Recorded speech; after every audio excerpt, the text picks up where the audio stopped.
हैदराबाद से एक जोकर आया, जोकर, क्या बात है? हैदराबाद का जोकर आया था, कह रहा है कि मैं हैदराबाद का हूँ। अरे तू हैदराबाद का है तो शेर बब्बर औरंगाबाद शहर का है। जेव्हा आपले पॅन्थर रस्त्यावरती येतात तेव्हा शिवसेनेचे वाघ गरीब असतात. ये पैसे के लिए काम करता है, न इसको बाला साहब दिखते, न इसको अरुण बोलने दिखता, न इसको डॉक्टर गफ्फार खादरी दिखता।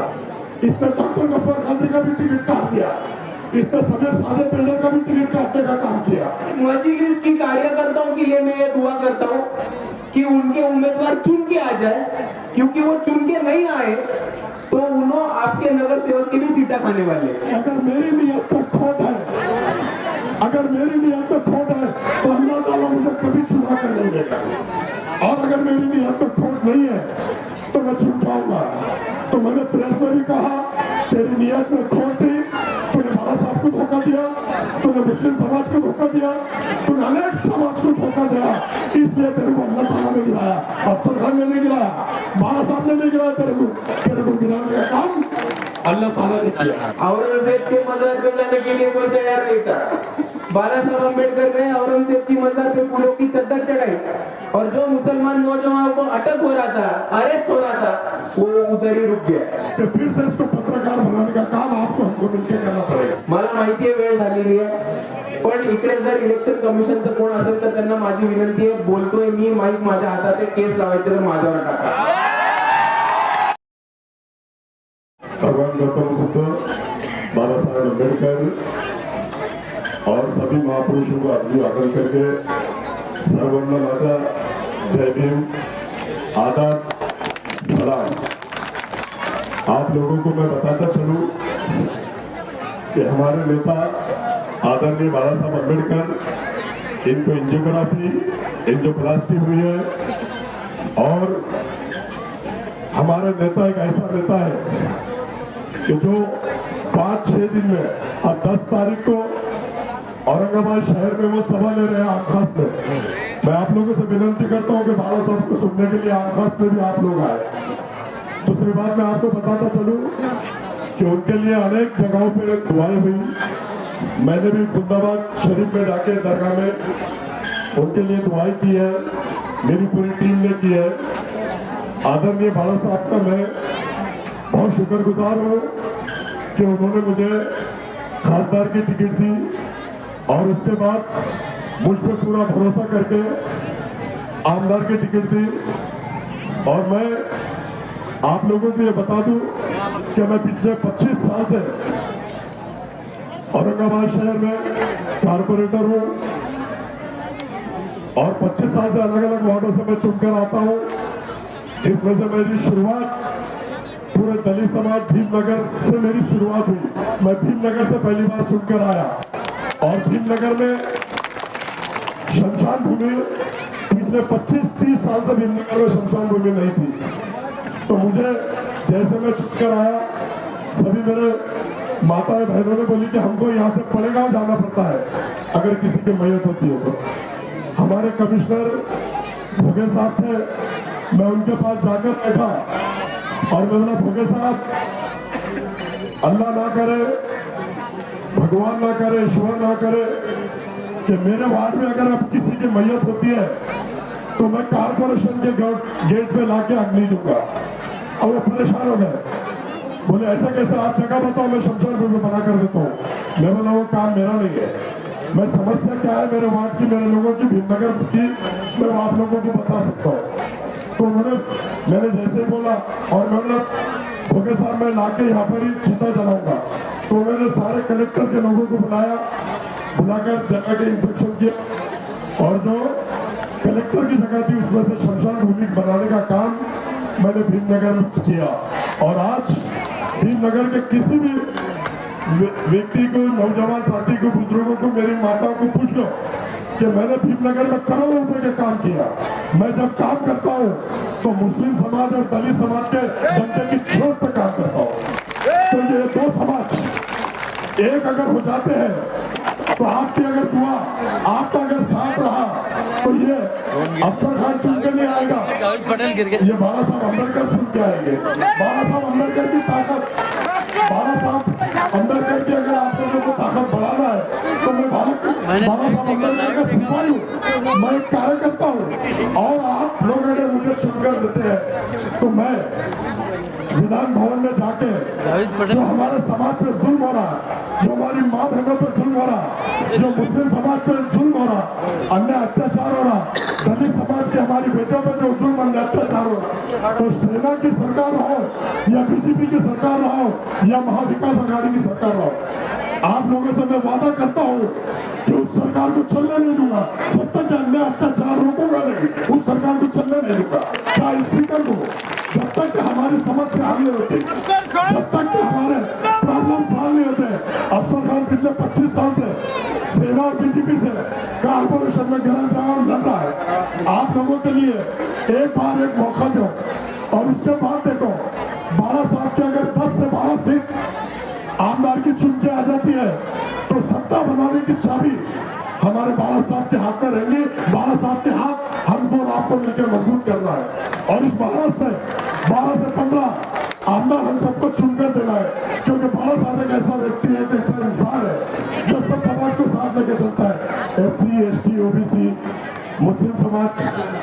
आप लोगों को मालूम होना चाहिए कि हमारे हुजूर की शान में जो गुस्ताखी करता है अभी रामगिरी, वो रामगिरी के लिए भी मैंने कहा कि रामगिरी को जब तक अटक नहीं होती और मुझे अगर आप लोग चुन के देते हैं तो उस रामगिरी को जो बाबा साहब ने जो प्रस्ताव हमारा विधानसभा में डाला था कि ऐसा एक कानून बनाए, मैंने लाइव देखा, अगर आप कानून बनाते हैं तो 5 साल से 7 साल की सजा होने का ऐसा कानून बनना चाहिए।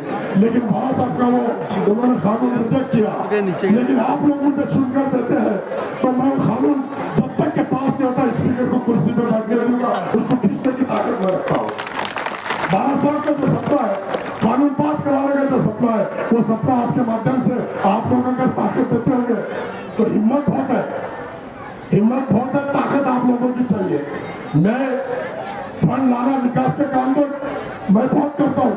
कारपोरेशन के अंदर में अलग अलग वार्डों से इसलिए चुनकर आता हूँ कि मैं विकास पुरुष के नाम से जाना चाहता हूँ।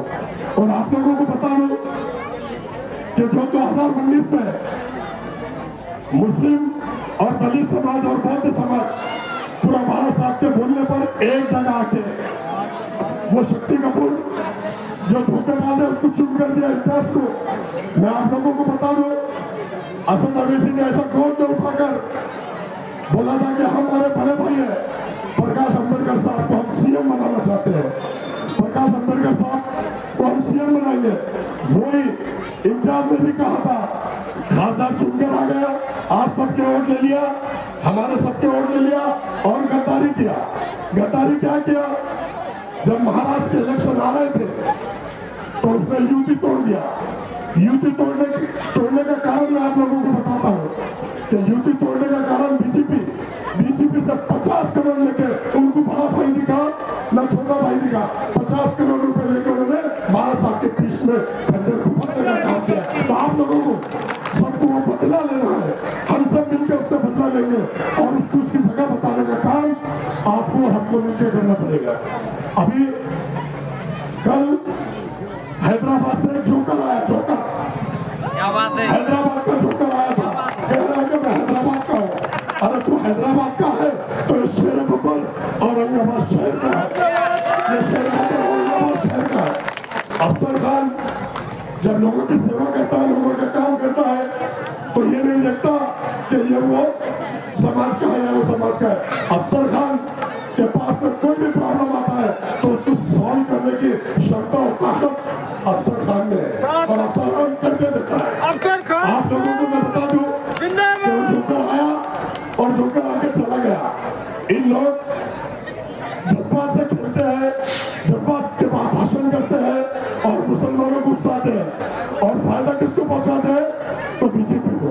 ये बीजेपी के एजेंट दलाल है और ये शक्ति कपूर ने आपने देखा होगा कि ये सीट देने के भी पैसे देता है, सीट विड्रॉल करने के भी पैसे देता है। आपने देखा होगा पश्चिम में हमारे अरुण बोले को, जो 12 साल से अरुण बोले एमआईएम का काम कर रहा था, अरुण बोले पे भी उसने अन्याय किया। वहां से 2 करोड़ रुपए लेकर संजय सिंह साहब से वहां पर उम्मीदवारी नहीं दिया और अरुण बोले ने इस्तीफा दे दिया हमारे दोस्त ने। दूसरी बात मैं आपको बता दूं, इसका ईमान धर्म ये पैसे के लिए काम करता है। ना इसको बाला साहब दिखते, ना इसको अरुण बोलने दिखता, ना इसको डॉक्टर गफ्फार खादरी दिखता। इसने डॉक्टर गफ्फार खादरी का भी टिकट काट दिया, इसने समीर साजिद बिल्डर का भी टिकट काटने का काम किया। आपने देखा होगा कि गंगापुर में भी उसने वहां भी उम्मीदवार नहीं दिया, वहां के उम्मीदवार को विड्रॉल किया और सतीश चौहान से 2 करोड़ रुपए लिया। तो इसका ईमान धर्म सब कुछ गांधी जी है। ये जो भी काम करता सिर्फ पैसे के लिए करता है। और ये बता दूं मैं आप लोगों को कि डॉक्टर साहब ने अनेक उसका प्रकरण ऊपर किया है और मैंने प्रेस के अंदर बताया कि इसने 2000 करोड़ रुपए की प्रॉपर्टी बनाया। इसका गुटखे का धंधा, इसका रेती का धंधा, इसका बायोडीजल का धंधा, इसने देशी दारू पे आवाज उठाया, 5 लाख रुपए महीना मांग लिया। इसने वाइन शॉप खोलने का काम किया, 5 लाख रुपए महीना मांग लिया। ऐसे करके उसने आज तक 2000 करोड़ रुपए की प्रॉपर्टी बनाया।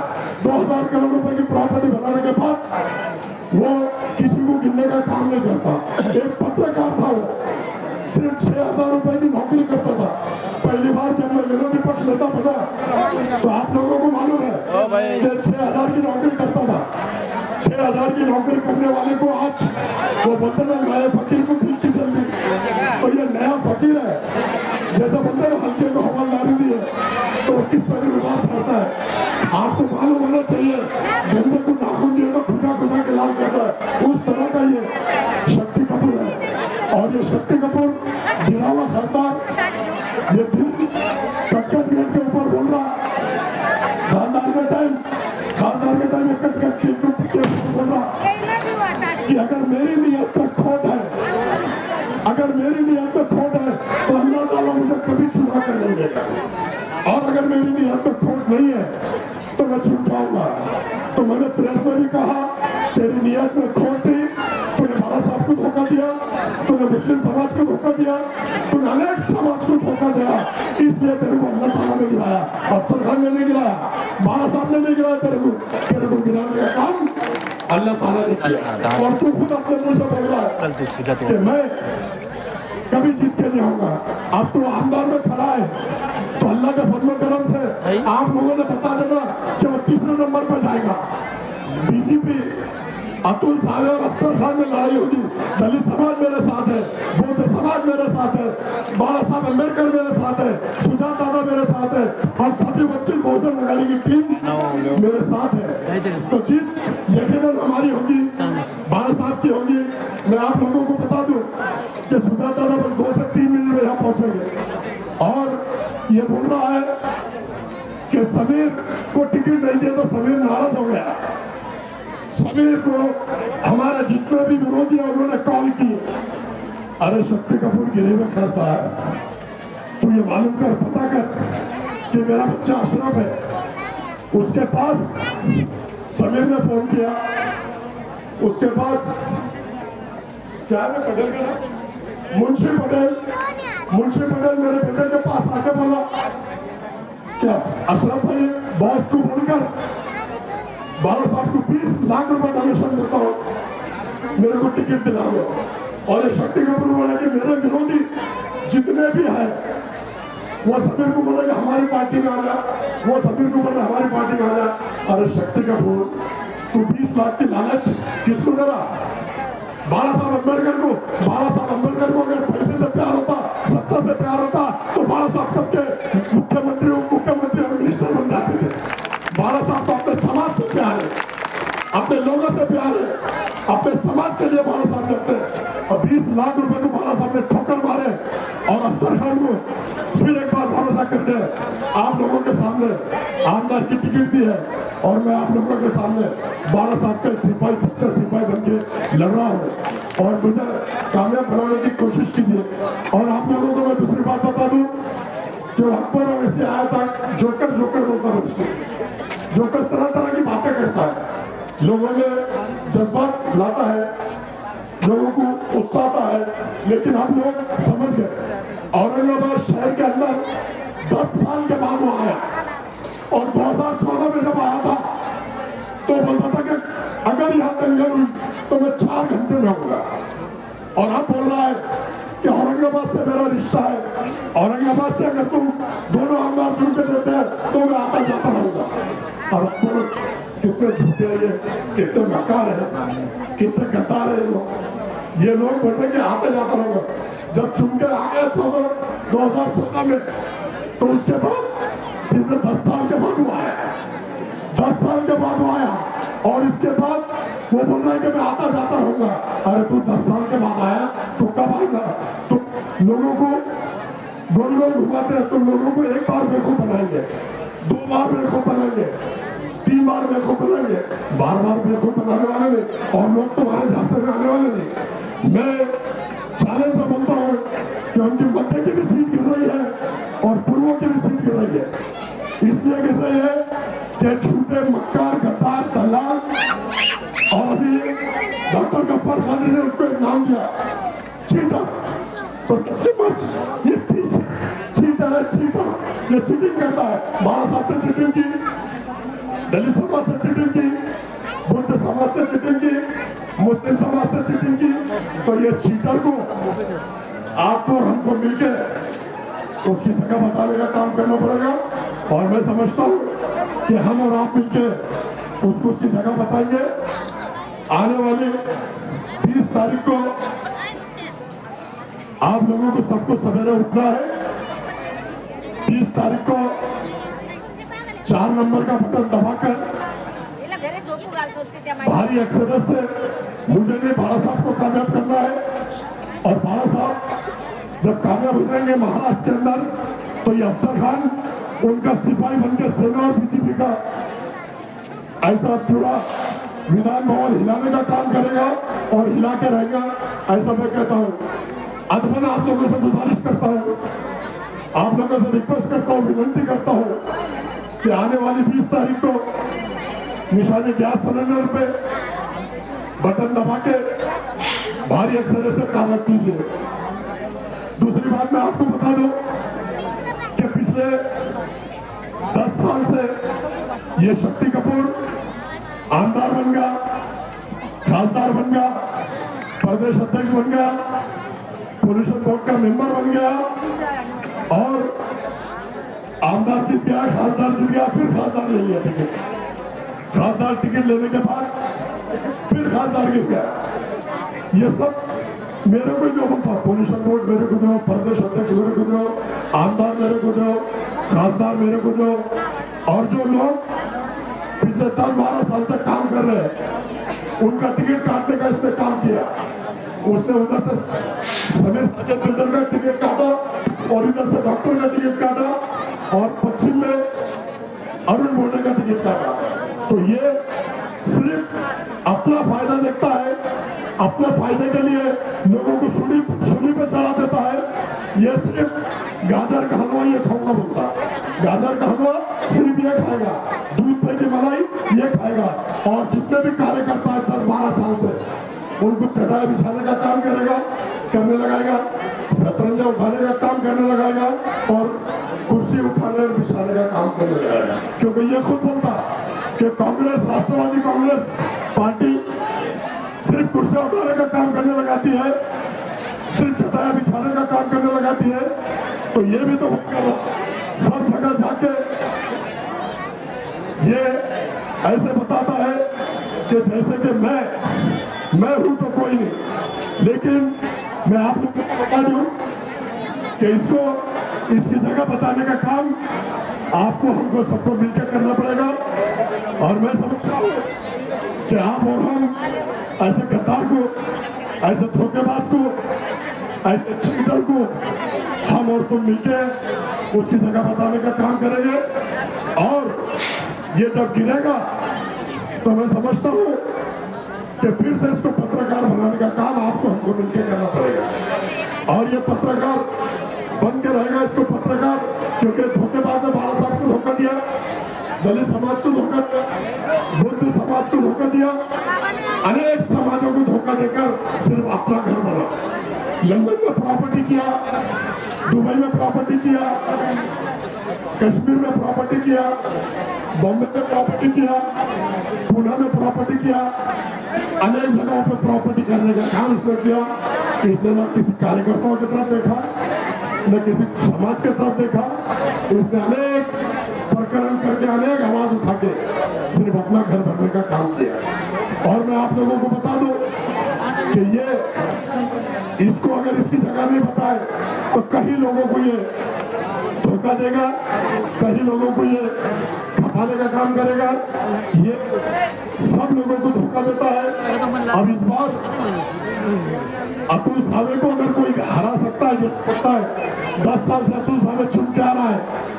इसको दलित समाज, बौद्ध समाज, अंबेडकर का ये सिपाही, मुस्लिम समाज मिलकर अतुल सवाई को उखाड़ के फेंकने का काम इस मतदार संघ से हमको आपको करना पड़ेगा। और आने वाली 20 तारीख को आप लोगों से गुजारिश करता हूं कि 4 नंबर का बटन दबा के भारी अक्षर से मुझे कामयाबी है। जय भीम, जय भीम, जय भीम। सलाम अलैकुम, आदाब।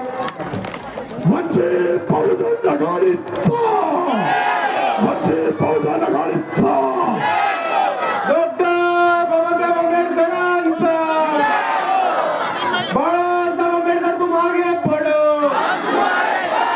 बाळासाहेब आंबेडकर तुम आगे पढ़ो, हम तुम्हारे साथ हैं। अरे जय जय जय जय जय भीम, जय भीम, जय भीम, जय जय जय जय जय भीम, जय भीम, जय भीम, छत्रपती शिवाजी महाराज की जय। लोकशाही रत्नभाऊ साठेंचा जय हो, येळकोट येळकोट, जय मल्हार, नारे तकबीर, अल्लाहू अकबर, नारे तकबीर। अल्लाहू अकबर। इथे उपस्थित माझ्या सगळ्या माता भगिनींना, मेरी सारी खाला और अप्पाओं को, माझ्या सगळ्या तमाम वडीलधारी मंडळींना आणि इथे उपस्थित माझ्या सगळ्या युवक बांधवांना माझा जय जिजाऊ, जय शिवराय, जय ज्योती, जय क्रांती, जय मल्हार, जय लहुजी, अस्सलाम वालेकुम रहमतुल्लाही बरकातू आणि मानाचा क्रांतिकारी जय भीम। मित्रांनो, आज आपण इकडे ही सभा बघताय ती आपण लक्षात ठेवा, एक ऐतिहासिक सभा आहे की या सभेनंतर 2019 मध्ये जी बाळासाहेबांनी असाउद्दीन ओवैसींची जी सभा झाली होती, त्या सभेने जे वारं पलटलं होतं ते आता लवकरच औरंगाबाद मध्ये येतं। मी आपल्याला हे आवाहन करायला आलोय की आपल्या सर्वांमध्ये लवकरात लवकर परत एकदा बाळासाहेब आंबेडकर प्रचारासाठी उतरणार आहेत आणि आपल्या सर्वांची ही जबाबदारी आहे की जेव्हा बाळासाहेब औरंगाबाद मध्ये येतील तेव्हा आपण सर्वांनी ताकदीने एक होऊन परत एकदा बाळासाहेबांना स्वागत करावं आणि या महाराष्ट्रातल्या आणि भारतातल्या प्रस्थापितांना दाखवून द्यावं की बाळासाहेब हॉस्पिटलमध्ये असताना तुम्ही कमरेच्या खालची वक्तव्य करता, बाळासाहेब हॉस्पिटल मध्ये असताना इकडे महाविकास आघाडी आणि महायुतीची लोक असे वक्तव्य करतात की लवकरात लवकर बाळासाहेबांनी मरण पाहावं। हॉस्पिटल मधल्या असणाऱ्या माणसाला ज्यांनी छळलंय त्या माणसाच्या मागे अजूनही महाराष्ट्र आणि इकडची तमाम वंचित उभे आहेत। हे आपण सर्वांनी इकडच्या प्रस्थापितांना दाखवून द्यावं आपल्याला विनंती करतो।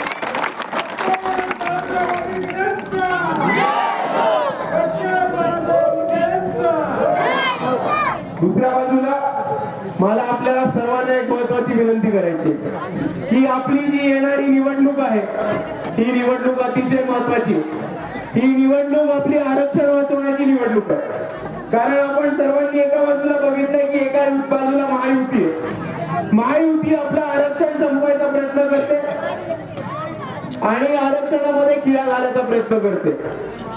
SC STच्या आरक्षणामध्ये एका बाजूनी क्रीमी लेअरचा मुद्दा, दुसऱ्या बाजूनी वर्गीकरणाचा मुद्दा आणि वर्गीकरण करून मध्ये आरक्षणामध्ये वर्गीकरण आणल्यानंतर आरक्षणाचे फाटे फोडून आरक्षण संपवायला हे इकडचे लोक मुख्य आहेत। आता तुम्ही मला सांगा, जर आरक्षण नष्ट झालं तर आपल्याला परवडणार आहे का? तुम्ही आरक्षण नष्ट होऊ देणार आहात का? आणि आता आपल्याला सर्वांना ह्याच्यासाठी एकच भूमिका घ्यायची आहे की आपलं मत हे आरक्षणाच्या बाजूने उभं करायचंय आणि जी लोक आरक्षणासाठी भांडतात त्या लोकांना आपल्याला कोणत्याही परिस्थितीत सत्तेमध्ये पोहोचवायचंय. आपण एक गोष्ट लक्षात ठेवा की एका बाजूला महायुती आरक्षण संपवायचा प्रयत्न करते, दुसऱ्या बाजूला महाविकास आघाडी आरक्षणाच्या विरुद्ध जेव्हा मतदान करायचा वेळ येतो तेव्हा महाविकास आघाडीची लोक गायब होतात, सभागृहात निघून जातात. आणि ह्या परिस्थितीमध्ये एकच असा पक्ष आहे जो ठामपणे म्हणतो की तो एससीचा असू देत, एसटीचा असू देत, दलितांचा असू देत, ओबीसीचा असू देत, आदिवासींचा असू देत, अनुसूचित जातींचा असू देत, भटक्या विमुक्तांचा असू देत आणि त्याच्या बरोबर इकडच्या मुसलमानांना सुद्धा 5% आरक्षण मिळवून देऊन असलेल्या आरक्षणाला धक्का न लागू देण्याचं काम जर या महाराष्ट्रामध्ये कोण करत असेल तर ते फक्त आणि फक्त वंचित बहुजन आघाडी. आणि म्हणून मी आपल्या सर्वांना विनंती करतो की ह्या निवडणुकीमध्ये आपलं मत हे अजून कुठे नका ठेवून, आपलं मत हे आपल्या हक्काच्या माणसाच्या मागे ठेवा, आपलं मत हे आरक्षणाच्या बाजूला ठेवा. आणि इकडे बरीच लोक एक झाली. आपल्या सर्वांना माहिती आहे की या औरंगाबाद मधूनच सुरुवात झाली होती नामांतराची दंगल. कितीतरी लोकांनी त्याच्यामध्ये जीव गमावला, कितीतरी लोकांच्या अंगावरती खटले आले, कितीतरी लोकांचे आयुष्य कोर्ट कचेरीमध्ये पिढ्या गेल्या. आणि आता मुख्यमंत्री बनायचं स्वप्न आलं म्हणून अचानकपणे उद्धव ठाकरे साहेब एका रात्रीत पलटी मारतात आणि म्हणतात की मी आंबेडकर मुखादी आहे. कधी न दिसलेले लोक आता चैत्यभूमीला दिसायला लागतात. कधी ज्या लोकांनी तुम्हाला नमस्कार सुद्धा म्हटले नव्हते आता घरी येऊन जयभीम जयभीम करायला लागले. पण ह्या लोकांना नुसतं मी एकच आठवण करून देतो आणि इकडच्या तमाम शिवसैनिकांना माझं आव्हान आहे की महाराष्ट्राला इतिहास माहिती आहे आणि महाराष्ट्राने हा इतिहास बघितलाय की जेव्हा आपले पॅन्थर रस्त्यावरती येतात तेव्हा शिवसेनेचे वाघ गरीब असतात. आणि इकडच्या सर्वांना आमचं आव्हान आहे, तुम्हाला वाटलं असेल की आमचा शेर घायल झाला, तुम्हाला वाटलं की बाळासाहेब आंबेडकर हॉस्पिटलमध्ये, पण तुम्ही वाटेल ते करू शकता. त्या सगळ्यांना मी या मंचावर सांगू इच्छितो की दिवस मोजून ठेवा. वक्त हमारा आएगा, हवा हमारी आएगी, वक्त भाला सब पलटेंगे. आणि एकदा या महाराष्ट्रामध्ये परत एकदा वंचित बहुजन आघाडीचा झेंडा सगळ्यात वरती उडणार. आणि आपल्या सर्वांना पूर्वची परिस्थिती माहिती आहे, आपल्या सर्वांना त्या मतदारसंघामध्ये काय चालू आहे माहिती. एका बाजूला इकडचे आमदार आहेत, कितीतरी वर्ष आमदार आहेत, तुमच्या घरी पाणी पोचले या एका आश्वासनावरती ते 10 वर्ष आमदार झाले. पण आपल्या कोणाच्या तरी घरी पाणी येतं का? आणि मी अफसर खानच्या वतीने हे वचन देतो की जेव्हा अफसर खान आमदार होती तेव्हा प्रत्येकाच्या घरी 7 दिवसाला रोज पाणी, आठवड्याला पाणी नाही 7 दिवसाला पाणी हे अफसर खान करून देतील. प्रत्येकाच्या घरी रोज पाणी येईल, प्रत्येकाच्या घरी नवीन पाईपाची लाईन येईल. ही काम इकडे करून देईल. औरंगाबादचा पाण्याचा प्रश्न तसाच कचऱ्याचा प्रश्न सोडवण्याचं काम इकडे करू. रमाबाई आंबेडकर घरकुल योजने करून इकडे सगळ्यांना घर बनवून द्यायचं काम हे अफसरबाई करतील. प्रत्येक नागरिकाला PR कार्ड काढून द्यायचं काम हे सुद्धा अफसर खान करतील. आणि हे जे अवैध दारूचे अड्डे चालवतात, ब्रिज रुंदीकरणाच्या नावाखाली खालची जागा खिशात टाकून तिकडे दारूचे अड्डे चालवतात, ते दारूचे अड्डे बंद करायचं पण काम इकडे अफसर खान नक्की करतील. आणि म्हणून मी आपल्या सर्वांना विनंती करतो की आपल्याला आपल्या हक्काचा, आपल्या कामाचा, आपल्या मदतीचा येणारा माणूस. आपल्याला पूर्वची परिस्थिती माहितीये, हम सबको पूर्व की परिस्थिती मालूम है. एक आमदार खड़े 10 साल से वही आ रहे, सबका पैसा लूट के किसी में डाल दिया, किसी के खाते में कुछ नहीं आया. दूसरी तरफ एक डॉक्टर थे जो मजलिस से खड़े रहना चाहते थे, लेकिन मजलिस के उन लोगों ने उन्होंने कोई तड़ी पार कर दिया. दूसरी तरफ मजलिस खड़ी है, उनके बारे में मैं ज्यादा कुछ कहना नहीं चाहता. सिर्फ मजलिस की कार्यकर्ताओं के लिए मैं ये दुआ करता हूँ कि उनके उम्मीदवार चुन के आ जाए, क्योंकि वो चुन के नहीं आए तो उन्होंने आपके नगर सेवक की भी सीटा खाने वाले. और ऐसी परिस्थिति में मैं आप यहाँ की सभी आवाम से यही कहना चाहता हूँ कि जब जब मुसलमानों पे कोई जुल्म जाती हुई है, वंचित बहुजन आघाड़ी हमेशा आपके साथ खड़ी है। टीपू सुल्तान और औरंगजेब के स्टेटस लगाने के लिए हमारे नौजवानों को जेल भेजा जा रहा था। दूसरी तरफ आज आप देखो तो एक तरफ गिरिराज सिंह है, कालीचरण महाराज है, और वो 3 फुट का नीलेश राणे है। वो हर जगह जाके मोहम्मद पैगंबर के खिलाफ बात कर रहा है। उनको उनकी सही जगह दिखाने का काम है वंचित बहुजन आघाड़ी ने किया है। इस महाराष्ट्र में मुसलमानों के प्रोटेक्शन के लिए, माइनॉरिटीज के प्रोटेक्शन के लिए और हेट स्पीच के खिलाफ अगर किसी ने कौन सा भी कानून लाने का काम किया हो तो वंचित बहुजन आघाड़ी ने एंटी माइनॉरिटी प्रोटेक्शन और एंटी हेट स्पीच का एक्ट लाया है। और ये हम सब की जिद थी कि उस बिल का नाम मोहम्मद पैगंबर रख दिया जाए। और जब भी यहाँ पे मजलूमों पे अत्याचार हुआ है, यहाँ पे वंचितों पे अत्याचार हुआ है, मला माहिती आहे वेळ झालेली आहे, पण इकडे जर इलेक्शन कमिशनचं कोण असेल तर त्यांना माझी विनंती आहे, बोलतोय मी, माईक माझ्या हातात आहे, केस लावायचे तर माझ्यावर टाका। वंचितच्या एकाही कार्यकर्त्यावरती केस लागली तर ती खपवून घेणार नाही। आप बात समझ, जब भी हम पे जुल्म जाती हुआ है, एक आदमी खड़ा है। औरंगजेब के मजार पे जाने के लिए कोई तैयार नहीं था। बाला साहब अम्बेडकर गए, औरंगजेब की मजार पे फूलों की चद्दर चढ़ाई, और जो मुसलमान नौजवानों को अटक हो रहा था, अरेस्ट हो रहा था, वो उधर ही रुक गया। और आगे जाके यही काम वंचित बहुजन आघाड़ी मुस्लिमों के लिए करेगी, मुसलमानों के लिए करेगी और तमाम वंचितों के लिए करेगी। और यही चीज हम 2019 से करना चाहते थे, लेकिन किसी एक के भूख की वजह से वो पूरा प्लान पानी में चला गया। लेकिन देर आए दुरुस्त है। मजलूमों की, वंचितों की, दलितों की, मुसलमानों की, आदिवासियों की, अनुसूचित जातियों की, भटके विमुक्तों की, तमाम वंचितों की सत्ता आएगी और वो वंचित बहुजन आघाड़ी के ही माध्यम से आएगी। इतना कह के मैं मेरे 2 शब्द रोकना चाहता हूँ और जाते जाते मैं सिर्फ एक नारा लगाना चाहता हूँ, वंचित बहुजन आघाडीचा, वंचित बहुजन आघाडीचा, आपली निशाणी, आपली निशाणी, आपली निशाणी। धन्यवाद, खुदा हाफिज, जय भीम, जय संविधान।